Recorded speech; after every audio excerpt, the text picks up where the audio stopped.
có gì scared at the top. Hi daddy.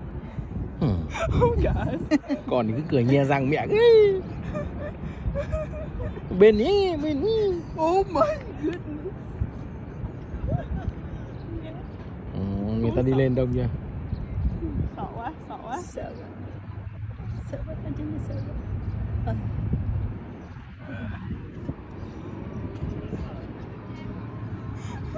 Quay hết núi. Oh my goodness. Mom. Don't talk to me, girl. Mát chưa? Mom.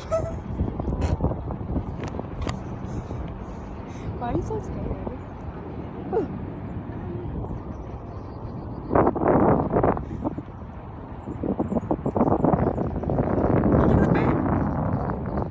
Xuống dễ mà, xuống êm mà. So, how we feeling? Xấu, muốn tè. What the hả? Muốn tè hả? No, don't eat me yet. I'm there. Can I talk?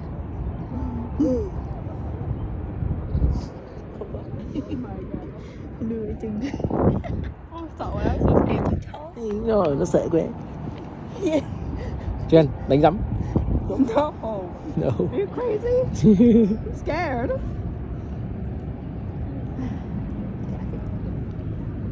Oh, much better. You know, guys, we're still going down, you know?